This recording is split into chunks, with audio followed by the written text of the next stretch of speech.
Bonjour et bienvenue pour cette nouvelle vidéo. J'avais fait une vidéo où je revenais un petit peu sur l'affaire des salles de cinéma, les prix, la qualité qui baissait, les lieux qui devenaient de plus en plus froids. Mais la vidéo est trop longue. Et ce avec quoi je filme en général, passer 32 minutes, pof, il me fait 2 fichiers. Donc ça veut dire que je suis obligé de faire un montage. Or, j'ai pas le temps de faire un montage. Et puis l'actualité, ce qu'elle est. Ça faisait depuis quelques jours qu'il y avait des informations qui circulaient comme quoi l'Iran s'apprêtait à attaquer soit Israël ou des bases américaines. Ni une ni deux. L'Iran n'a pas eu le temps de réagir. Que Israël a attaqué plusieurs cibles sensibles en éliminant aussi certains hauts responsables de la République islamique.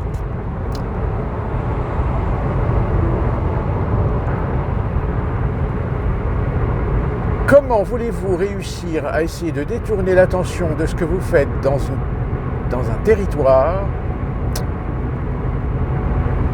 si ce n'est essayer de générer un nouveau conflit, qui plus est un conflit où là vous savez que votre allié américain va forcément vous suivre. Alors ce qui est assez intéressant, c'est de voir en France, il y a très peu de condamnations. C'est oui, il faut éviter les escalades. Petit rappel quand même que le Hamas, qui a commis l'acte du 7 octobre, est une organisation politique et armée soutenue et financée en partie par l'Iran. Je dis en partie. Ce qui est assez intéressant à savoir, puisque le Hamas est plutôt une tendance islamique sunnite, alors que l'Iran est une république islamique chiite. Je rappelle que dans la région, il y a une volonté d'essayer de détruire ce que l'on appelle le croissant chiite. Ce qui est déjà pas mal entamé, puisque le croissant vient de perdre un de ses éléments importants, qui est la Syrie. Puisque la Syrie était détenue par Bachar al-Assad qui était un alaouite, les alaouites étant une branche dissidente du chiisme, mais restant néanmoins dans le giron du chiisme. Reste le Hezbollah au Liban et évidemment au Yémen, le Yémen qui lui-même a condamné les attaques israéliennes en Iran. Ce qui est assez intéressant avec l'Iran, c'est qu'on sait qu'une grande majorité du peuple iranien déteste la République des Mollahs, parce que c'est ainsi qu'on l'appelle. C'est une république relativement rigoriste, chiite, évidemment. On est interpellé parfois par des actions de certaines femmes qui refusent de porter le voile. Mais alors que vous avez un pays où le peuple n'attend que ça, de se débarrasser de ce régime, il ne se passe pas grand-chose. Là où on est prompt à réussir à faire sauter un régime, celui de Bachar al-Assad en particulier, là où on est prompt à bordéliser les sociétés occidentales, là où on est prompt à faire de l'interventionnisme, jusqu'à pousser à des guerres pour mettre en difficulté un ennemi, un concurrent, un rebrousse-poil. Force est de constater qu'en Iran, même si l'Iran possède une police secrète importante, même si l'Iran est un régime dictatorial, même si l'Iran a une mainmise sur son peuple, il n'en a pas moins des failles que, apparemment, on n'a pas l'air de vouloir s'acter à en exploiter.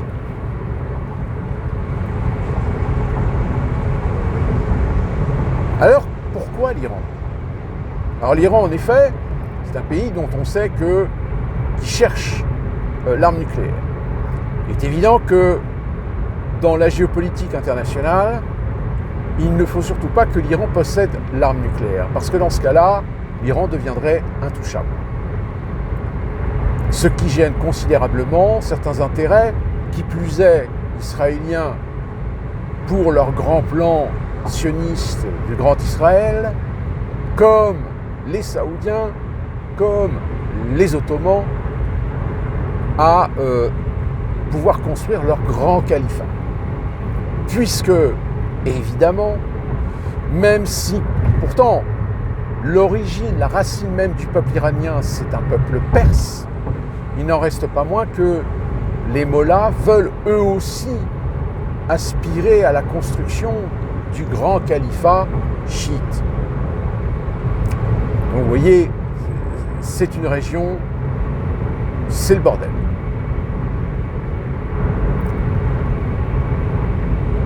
Mais on le sait que de toute façon,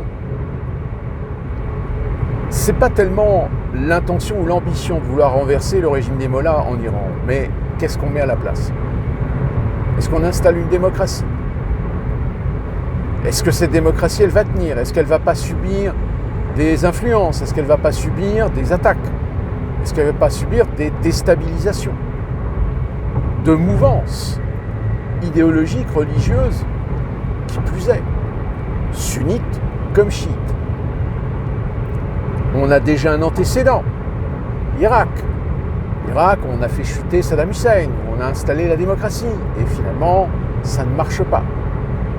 L'Afghanistan, on a viré les talibans, on a cru qu'on pouvait installer une démocratie, sauf que une partie du peuple a refusé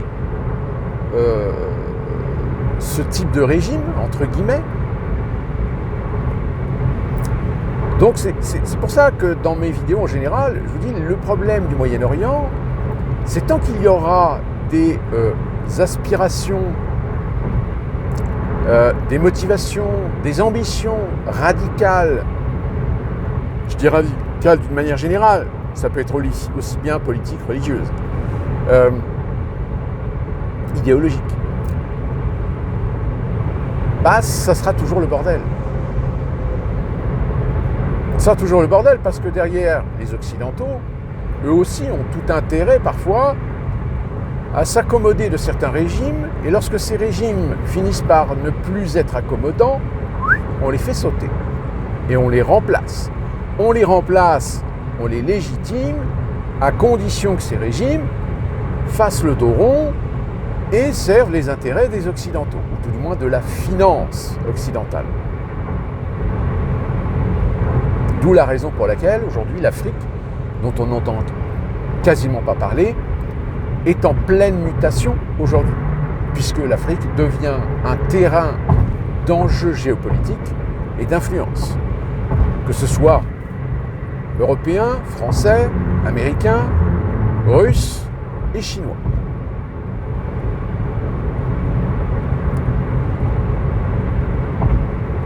Donc c'est pour ça que la vidéo que j'avais faite sur le fait que si on remonte l'échelle des ambitions, on se rend compte que en tout et pour tout, c'est toujours les mêmes, c'est-à-dire que c'est la finance internationale. Cette finance qui a besoin de contrôle, qui a besoin de toujours plus de pouvoir, qui a besoin de toujours plus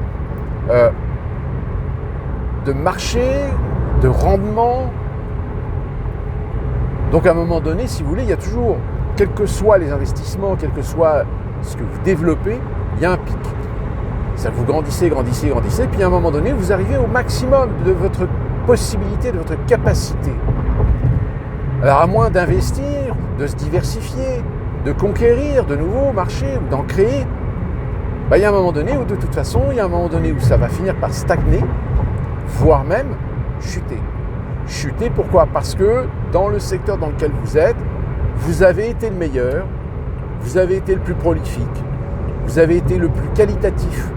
Sauf que la concurrence, elle, son objectif, c'est de vous dépasser. Et il arrive un moment donné où, en effet, elle finit par vous dépasser Alors parce qu'elle a eu une stratégie peut-être plus intelligente, parce qu'elle a su investir ou elle a su anticiper l'évolution des marchés. Sauf que, il y a un moment donné où, quand on arrive au pic du pic et qu'on ne peut plus rien développer parce qu'on est coincé, on est coincé par la réglementation, on est coincé par les États souverains, on est coincé par la réglementation internationale, eh bien, il faut faire sauter les verrous. Alors, des verrous, il y en a qui ont sauté. En 1997, par exemple, lorsque Bill Clinton signe un accord de dérégulation. Cet accord de dérégulation a permis aux États-Unis, des entreprises, de se diversifier. C'est-à-dire des banques qui étaient des banques de dépôt de faire aussi de la banque d'investissement, des banques d'investissement de faire du banque de dépôt, des assurances de faire de la banque d'investissement. Enfin, c'est-à-dire qu'avant, pour imager, vous étiez boulanger. Et vous étiez que boulanger. Et puis un jour, vous êtes devenu aussi pâtissier. Donc vous étiez boulanger-pâtissier. À la rigueur, ça reste plus ou moins dans le même secteur. Et puis, un jour, vous décidez de vous diversifier dans la menuiserie, par exemple. Mais ce qui n'a plus rien à voir avec la boulangerie-pâtisserie. Donc vous devenez boulanger-pâtissier, menuisier. Alors, si vous avez les moyens, si vous avez l'investissement, si vous prenez le temps pour apprendre le métier, acquérir de l'expérience, etc., qui plus est, peut-être que vous allez être tout aussi compétent dans la menuiserie que dans la boulangerie et la pâtisserie. Sauf que malheureusement, ça n'a pas été le cas dans certaines entreprises. Il y a certaines entreprises qui ont voulu le divertissement, mais à moindre coût. Et du coup, leurs diversifications ont été brillantes au départ, mais très rapidement défectueuses. Défectueuses parce que ce n'est pas son métier d'origine. Elle n'a pas l'expérience. Ou à moins de piquer des expériences, des savoir-faire chez la concurrence, et donner donc cet outil à des gens dont c'est le métier. Là, dans ce cas-là, en effet, vous pouvez avoir des chances que ça se développe et que ça fonctionne plutôt bien, mais ça a un coût. Oui, si vous voulez vous diversifier, il faut prendre les meilleurs. Et les meilleurs, ça se paye. Logique. Sauf qu'il y en a qui ont cru qu'ils pouvaient avoir les meilleurs, mais pas cher. Bon, ces gens-là, ils n'ont pas tenu longtemps, ils se sont effondrés. Donc, c'est pour ça que, jusqu'à présent, on jouait parfois un petit peu d'influence, surtout en Afrique, pour réussir à avoir la mainmise sur des ressources, sur des matières premières, etc. Mais la compétition, elle est rude. Si vous voulez, c'est comme le pétrole. Souvenez-vous, il y a des gens qui vous ont dit « Oui, le pétrole, il y a un moment donné où il n'y en aura plus. » En réalité, ils vous mentaient. Enfin, ils avaient à la fois raison et tort. Raison parce qu'en effet, l'exploitation du pétrole à un coût précis, en effet, il y a un moment donné où les poches, les puits vont se tarir parce que ce sont des ressources que vous pouvez exploiter à un certain coût. Mais là où ils vous ont menti, c'est que non, du pétrole, il y en a encore beaucoup, un peu partout. Sauf qu'il est plus difficile d'accès, il est plus délicat, plus difficile à exploiter. Et donc, forcément, ça a un coût plus élevé. Et qui dit coût plus élevé, dit forcément que dans toute la chaîne, jusqu'à la transformation, jusqu'à ce que vous mettiez votre essence dans votre voiture, le prix va augmenter. Et ça, c'est vrai pour tout. Tous les produits de consommation sont des produits transformés, des produits manufacturés. Si à un moment donné, dans une chaîne, une matière première, plusieurs matières premières sont plus difficiles d'accès, sont plus difficiles à acheter, deviennent rares, forcément, il y a un impact sur le prix. Donc pour aider à retomber à des prix raisonnables, eh bien il faut conquérir, il faut dominer, il faut posséder. Et pour posséder, eh bien il faut passer au-dessus des réglementations, au-dessus des propriétés. Et ben c'est ce qu'ont fait les Américains avec les guerres du Golfe, la guerre en Irak, etc. C'est-à-dire qu'ils ont trouvé des prétextes de faire ces guerres. Alors, Desert Storm, c'était différent parce que c'était le Koweït qui avait été envahi par l'Irak. Mais l'interventionnisme n'est pas gratuit. Soutenir, faire une guerre n'est pas gratuit. Il faut des choses en échange. Même la Seconde Guerre mondiale, quand les Américains viennent aider en Europe, ils ont des plans, ils ont des projets. Je rappelle, j'ai fait une vidéo sur l'Amgot. Allez chercher, voir cette vidéo, vous allez voir, c'est très intéressant. Donc on est en fait dans des guerres de domination, des guerres de possession. Elles sont à la fois conventionnelles, mais aussi géopolitiques, politiques, économiques et financières. À partir du moment où vous comprenez tous les rouages de ça, vous avez tout compris. Et vous comprenez ce qui est en train de se passer actuellement. D'ici là qu'on se retrouve pour une prochaine vidéo, je vous laisse méditer sur la question, et d'ici là, portez-vous bien.